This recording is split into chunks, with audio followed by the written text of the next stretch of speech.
बच्चों, ये हमारे लास्ट चैप्टर है money, inflation and employment, 10 marks.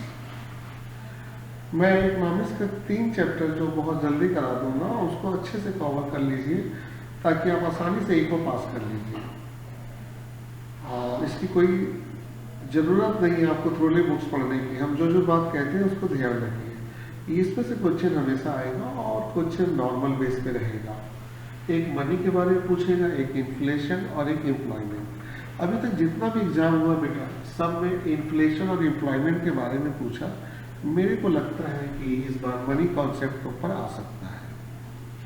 तो बच्चों, इसमें हम लोगों को क्या पूछना है, 2 चीज पढ़ना है। Meaning of money supply. पहले हम लोग को पढ़ना है मीनिंग ऑफ मनी सप्लाई।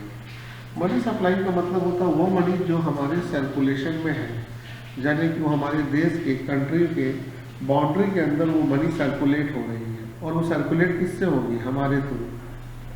हम पब्लिक हैं, हम सामान खरीदेंगे, मेरे पास से पैसा उनके पास जाएगा, उनके पास से पैसा हमारे पास जाएगा। ये पैसा सर्कुलेट होगा, फिर बैंक में जाएगा, फिर बैंक से निकालेंगे, ये सर्कुलेट होता रहेगा। तो बच्चों, इसीलिए इसका डेफिनेशन को अगर आप ध्यान से देखिए तो आपको दिखाई देगा total stock of money held by the people, यानी कि पीपुल ऑफ द कंट्री, यानी कि हम जैसे लोग जो हमारे भारत में रहते हैं, उन लोग अगर पैसा बचाकर अपने पास रखे हैं, अगर वो लोग पैसा बचाकर अपने पास रखे हैं, जिस समय वो लोग पैसा बचाकर अपने पास रखते हैं, उसको हम लोग कहते हैं मनी सप्लाई। उसे ही हम लोग कहते हैं मनी सप्लाई। यानी कि मनी सप्लाई के अंदर आ जाती है stock of money held by the people of the country at particular period of times. बच्चों, याद रखना, इस मनी सप्लाई के अंदर हम लोगों को ये बात ध्यान रखना है कि एक सप्लाई होता है जो मनी को सप्लाई करता है। मनी सप्लायर कौन कौन है? जो भारत में पैसा को सप्लाई करते हैं, भारत में पैसा को छोड़ते हैं, वो 3 जन है। एक है कॉमर्शियल बैंक, एक आपका जाके है सेंट्रल बैंक ऑफ इंडिया। ये 3 जो है बच्चों, ये मनी सप्लायर है। तो इनके पास अगर कोई मनी स्टॉक के तौर पे रखी हुई है तो वो मनी सप्लाई का हिस्सा नहीं हो सकता। यानी कि बच्चों, यहां मैंने लिख दिया stock of money held by them is not include in the money supply. वो मनी सप्लाई के अंदर नहीं आ सकता, because this money is not in actual circulation of the country। ये हम लोगों का मीनिंग है मनी सप्लाई का, बहुत सिंपल। तो मनी सप्लाई क्या है, आप क्लियर हो गया। आप एक वर्ड में कहोगे कि हम जैसे लोग, the people of the country held the stock value of money at particular period of time is called money supply. इसके अंदर इंक्लूड नहीं होंगे मनी सप्लाई के कोई भी पैसा, यानी कि government of India, central bank of India या कमर्शियल बैंक, इनके पास अगर कोई मनी है और उसको स्टॉक के तौर पे ये रखे हैं तो वो मनी सप्लाई के अंदर नहीं आ सकते हैं। तो मेरे ख्याल से ये बातें आपको याद हो गई। तो बच्चों, इसको नोट कर लीजिएगा। भाई बच्चों,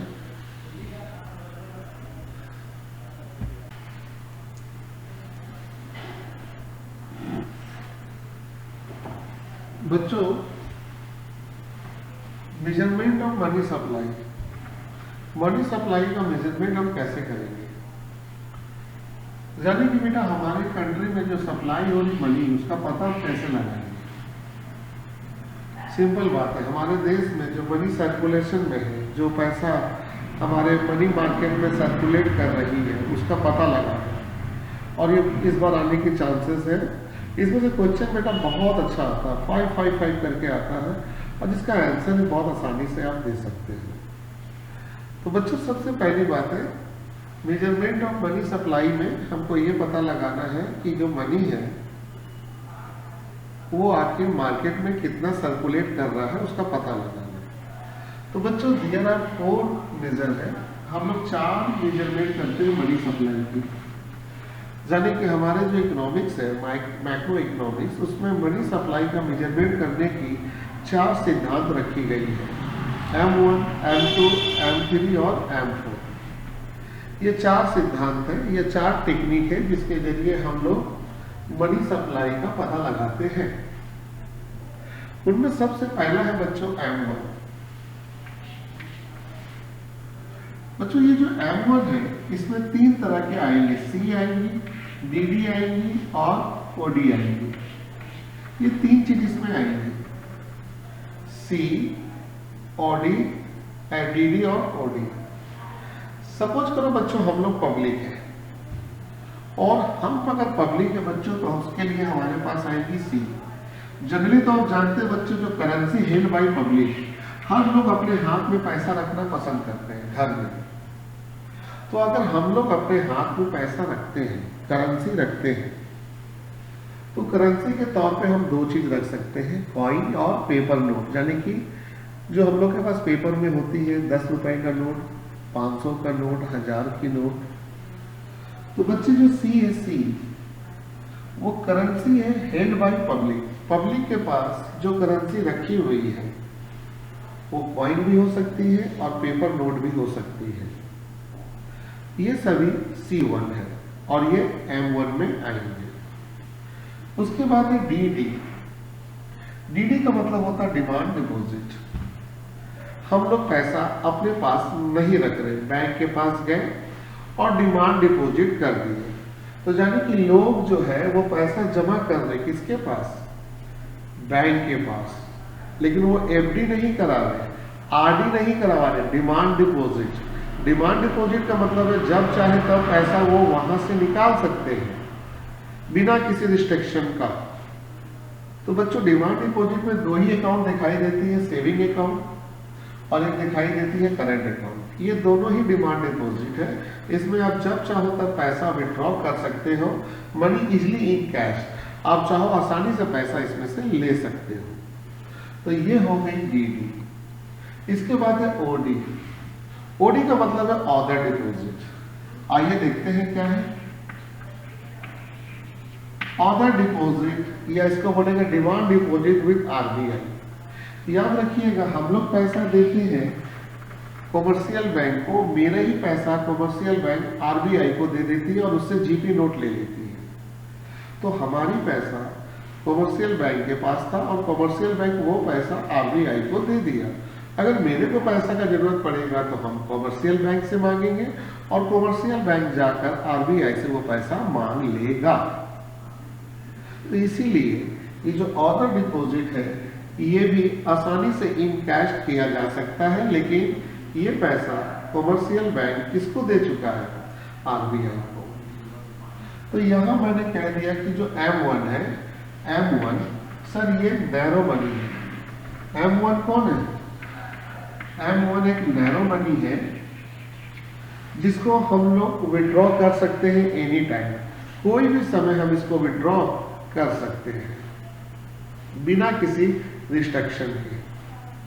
तो M1 के अंदर जो जो चीज आती है इसे आप नोट कर लीजिए। ये मनी सप्लाई का पहला मेजरमेंट है, इसको नोट कर लीजिए। तब हम लोग चलेंगे सेकंड मेजरमेंट की तरफ।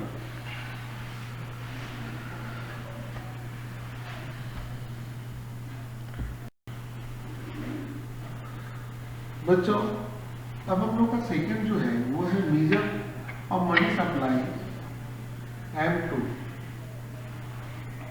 अब M2 के अंदर क्या क्या आती है, M2 के अंदर सिंपल है M1 और पोस्ट ऑफिस सेविंग डिपॉजिट। यानी कि पोस्ट ऑफिस बचा हुआ था वो M2 में डालता, यानी कि M1 plus post office saving deposit. अगर हम पोस्ट ऑफिस में जमा कर रहे सेविंग डिपॉजिट के लिए तो वह M2 आ जाएगी। यानी कि पोस्ट ऑफिस में अगर हम जमा किए सेविंग में तो वो भी डिमांड डिपॉजिट है, जब चाहो पैसा क्या करो निकाल लो। तो इसका मतलब M2 भी नैरो मनी है, इसलिए हम लिख दिए कि M2 is called narrow money.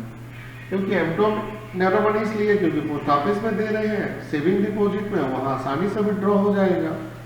इसीलिए हम लोग कह सकते हैं कि नैरो मनी जो होती है वो M1 और कौन होती है M2, क्योंकि दोनों में विड्रॉ आसानी से किया जा सकता है।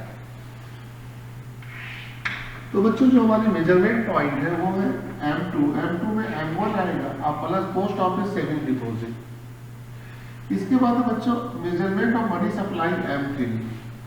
बच्चों जब M3 की बात आएगी तो M3 में M1 रहेगा और प्लस आएगा time deposit with commercial bank. Be alert, time deposit with commercial bank. यानी कि अगर हम यहाँ टाइम डिपॉजिट कर रहे हैं, यानी कि आरडी और फिक्स डिपॉजिट। आरडी का मतलब रिकरिंग डिपॉजिट, मतलब बैंक में एक फिक्स अमाउंट हम रेगुलर जमा कर रहे हैं एक फिक्स टाइम के लिए, जब टाइम पूरा होगा तो पैसा निकाल लेंगे। और दूसरा जो बच्चों वो है एफडी, फिक्स डिपॉजिट कर रहे हैं। अगर ये सब हम अगर कर रहे हैं तो ये सभी चीजें आ जाएगी हमारी टाइम डिपॉजिट के अंदर, और ये M3 में आएगी। यानी कि M1 में जब हम लोग टाइम डिपॉजिट कमर्शियल बैंक का प्लस कर देंगे तो हमें मिलेगा M3। इसे कहते हैं ब्रॉड मनी, क्योंकि इसमें जो हमारा एक हिस्सा है वो ऐसा है जिसको हम आसानी से विड्रॉ नहीं कर सकते। इसके बाद measurement of money supply M4। अगर हम M4 की बात करेंगे बच्चों तो इसमें पोस्ट ऑफिस आ जाएगी, क्योंकि वहां बैंक आ गया तो यहाँ पोस्ट ऑफिस आ जाएंगी। और इसका होगा M3 plus total deposit, M3 plus total deposit with post office. लेकिन इसमें NSC नहीं होगी, नेशनल सेविंग सर्टिफिकेट नहीं होगा। ये बात याद रखना, नेशनल सेविंग सर्टिफिकेट को छोड़कर इसमें भी रिकरिंग डिपॉजिट आ सकती है, फिक्स डिपॉजिट भी आ सकती है, लेकिन इसमें NSC नहीं आएगा। ये हमारी मनी सप्लाई के हिस्सा है, और हम उम्मीद करते हैं कि ये चारों नोट कर लेंगे, M1, M2, M3, M4। अगर आप माइंड को ठंडा रखें तो M1 में आपको करेंसी है, डिमांड डिपॉजिट है, ऑर्डर डिपॉजिट है। M2 में है M1 plus saving deposit with post office, और ये सब नैरो मनी है क्योंकि इसमें विड्रॉ आसानी से हो जाएगा। इसके बाद मेरे सामने मेरे बच्चों है measurement of money supply M3 में बच्चों हम लोगों को लेना पड़ेगा M1 और time deposit with commercial bank, और M4 में लेना होगा M3 plus total deposit with post office excluded NSC। ये हमारी पहली पार्ट मनी सप्लाई कंप्लीट हो गई। आप इसे नोट डाउन कर लीजिए। अब हम आप लोगों को लेके चलेंगे मनी सप्लाई के तीन तो मनी के बारे में, ब्रॉड मनी, नैरो मनी और हाई पावर मनी। इसमें तीनों में से कोई एक एग्जाम में आ सकता है, उस पर डिस्कस कर लेते हैं, और हम लोग को ज्यादा इंपॉर्टेंस है तो याद कर लेंगे। बच्चों अब हम लोग को दोनों कॉन्सेप्ट पढ़ना चाहिए। एक है सबसे पहला नैरो मनी कॉन्सेप्ट,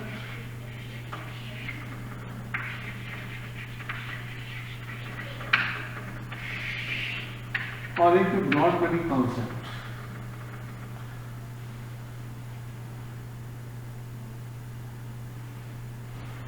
तो हम लोग कहेंगे सर कि narrow money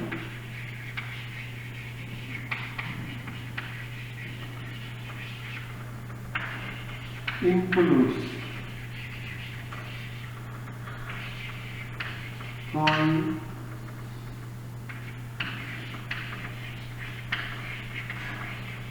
paper notes and demand deposit।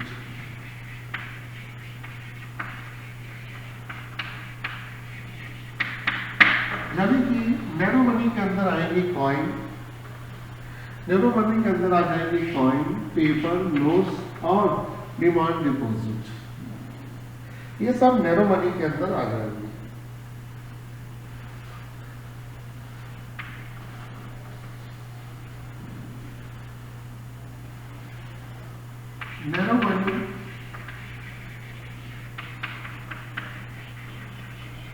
Narrow money is called liquid money. इसको हम लोग लिक्विड मनी कह सकते हैं, यानी कि जब चाहे पैसा हमारे पास आ जाएगी। तो narrow money is called liquid money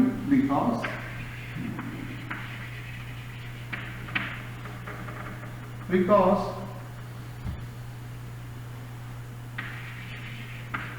all this, because demand deposit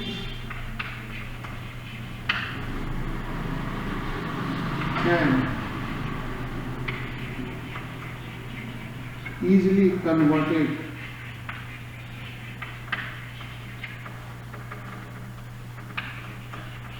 into liquidity, यानी कि कैश में इसको आसानी से हम क्या कर सकते हैं, हम लोग बदल सकते हैं, इसीलिए इसको बोलते हैं नैरो मनी। इसीलिए जब नैरो मनी बोलते हैं तो नैरो मनी के अंदर M1 और M2 को रखा जाता है। M1 और M2 को रखा जाता है क्यों? क्योंकि इसमें से पैसा हम लोग आसानी से निकाल सकते हैं, विड्रॉन एनी टाइम।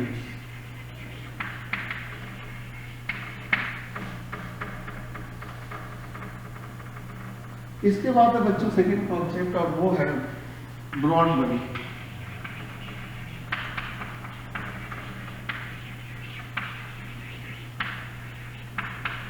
ये हमारी सेकंड टॉपिक है, ब्रॉड मनी कॉन्सेप्ट। इसको हम बी दे देते हैं और इसको हम ए दे देते हैं। ये अक्सर 2 मार्क्स में पूछ लेता है बेटा, ब्रॉड मनी किसे कहते हैं।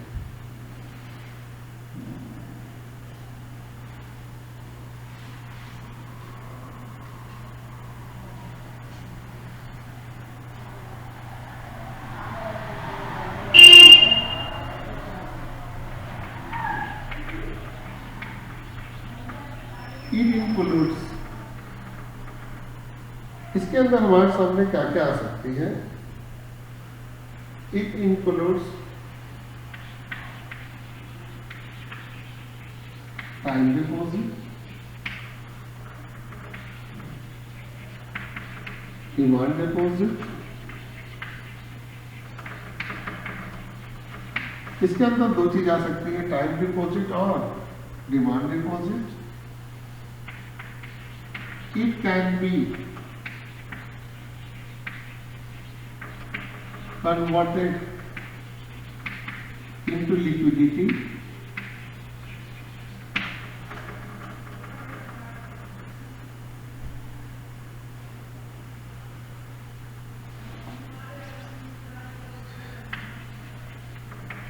in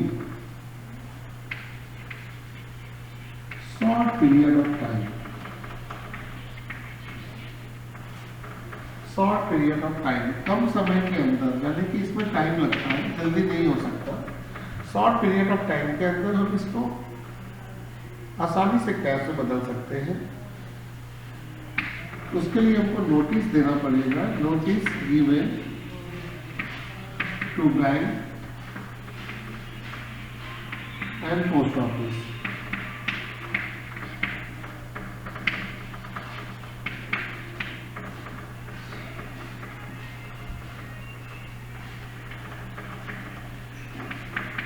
ब्रॉड मनी के अंदर आ जाएगी M3, ब्रॉड मनी के अंदर आएगी M3 और M4।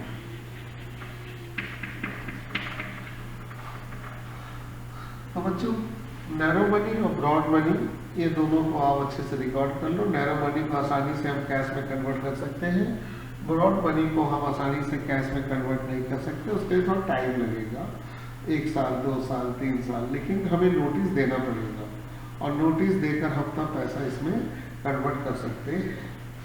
तो दोनों में कुछ बातें हैं, इसको नोट कर लो। अब उसके बाद हम लोग चलेंगे डिफरेंट की तरफ।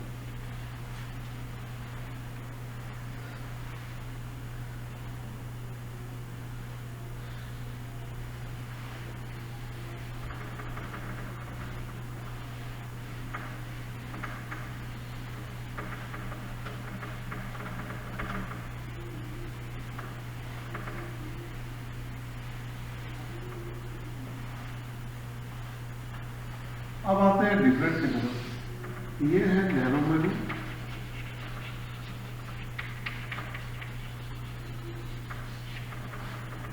और ये है ब्रॉड मनी।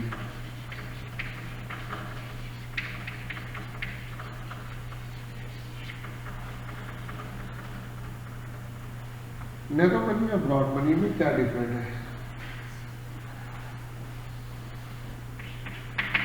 इसमें एक इंक्लूड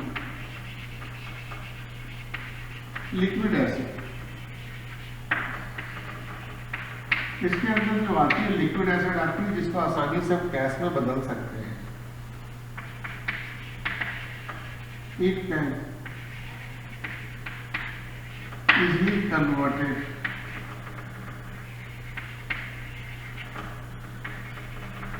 into liquidity, जिसको आसानी से हम लिक्विडिटी में बदल सकते हैं।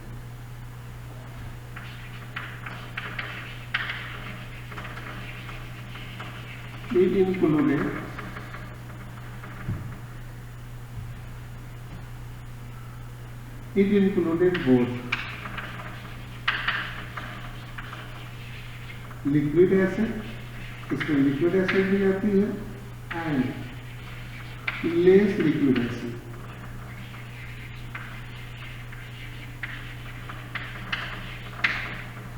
यानी कि इसमें दोनों ही है, आसानी से कैश में बदल भी सकते हैं और एक को हम आसानी से बदल नहीं सकते, उसके लिए नोटिस देना होगा।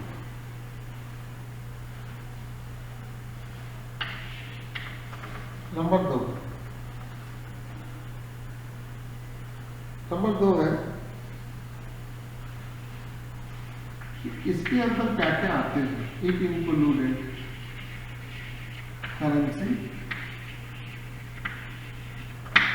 करेंसी का मतलब बेटा notes, paper notes,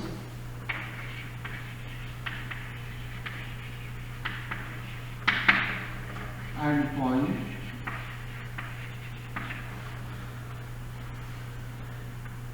plus demand deposit. ये दो ही चीज इसके अंदर आती है।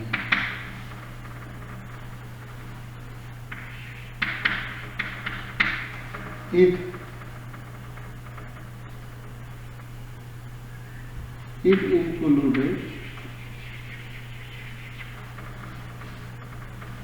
included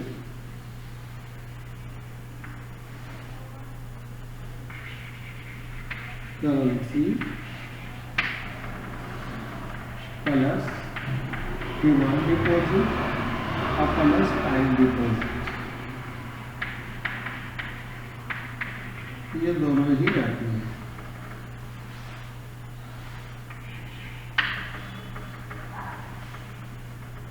एग्जाम्पल बेटा,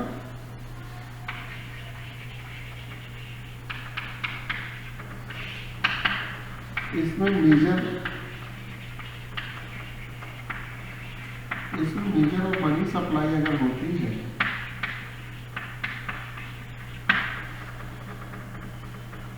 तो इसमें नैरो मनी के अंदर आता है M1 और M2।